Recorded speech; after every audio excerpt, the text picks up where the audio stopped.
సంగారెడ్డి జిల్లా నందికంది గ్రామంలో బీఆర్ఎస్ తరఫున సర్పంచ్ అభ్యర్థులకు మద్దతుగా నిర్వహించిన సభ ప్రచారం ర్యాలీ మంగళవారం ఉత్సాహంగా సాగింది. గ్రామానికి వచ్చిన ఎమ్మెల్యే చింతా ప్రభాకర్ కు స్థానికులు ఘన స్వాగతం పలికారు. ఎన్నికల ప్రచారం కంటే విజయోత్సవ ర్యాలీలా ఉందని ఆయన వ్యాఖ్యానించగా ప్రజలు హర్షం వ్యక్తం చేశారు.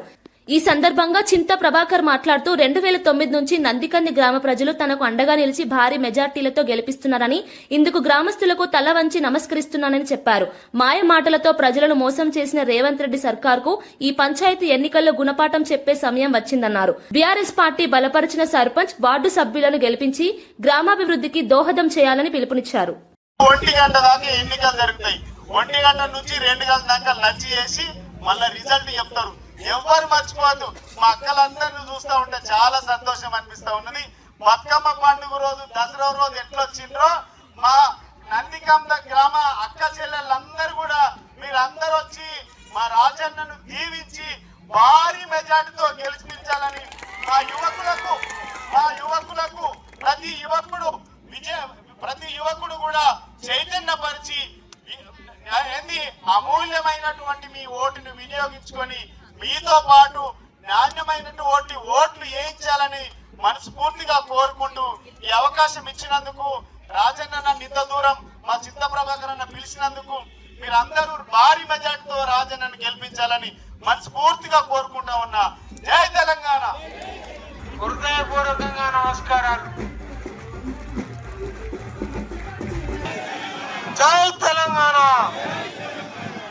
అమ్మా చెల్లెళ్ళకి, అన్న తమ్ముళ్ళు, గ్రామ పెద్దలందరికీ నా హృదయపూర్వక నమస్కారం తెలియజేస్తూ, ఈరోజు ఎవరు ఏ రకంగా రెచ్చగొట్టడానికి ప్రయత్నం చేసినా మీరెవ్వరు కూడా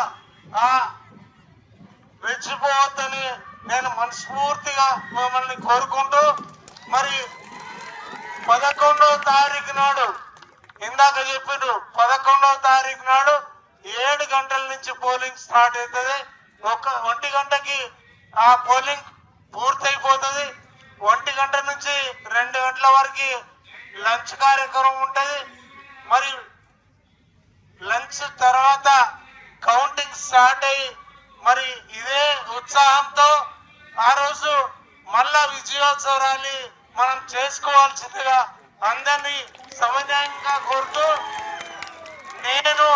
నన్ను గెలిపించిన మీరు మీ నిండు మనసు ఆశీర్వాదంతో ఎల్లప్పుడూ మీకోసరం ఏ పనైనా చేయడానికి నేను మీకు కృతజ్ఞునై ఉంటానని తెలియజేస్తూ, మీ అందరికీ మరోసారి విన్నవించుకుంటూ, ఉంగరం గుర్తు కమలమ్మని పెద్దగా భారీ మెజార్టీతో గెలిపియాలని చెప్పి మనస్ఫూర్తిగా మరోసారి కోరుకుంటూ మీ అందరి దగ్గర జై తెలంగాణ.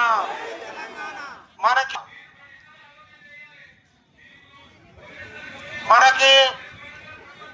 హరీశన్న అండగా ఉంటాడు, ఏ పనైనా సరే మనం చేసుకోవడానికి ఈరోజు సిద్ధంగా ఉండి మనం ఓటేసుకుందామని తెలియజేసుకుంటూ సెలవు తీసుకుంటాం. జై తెలంగాణ.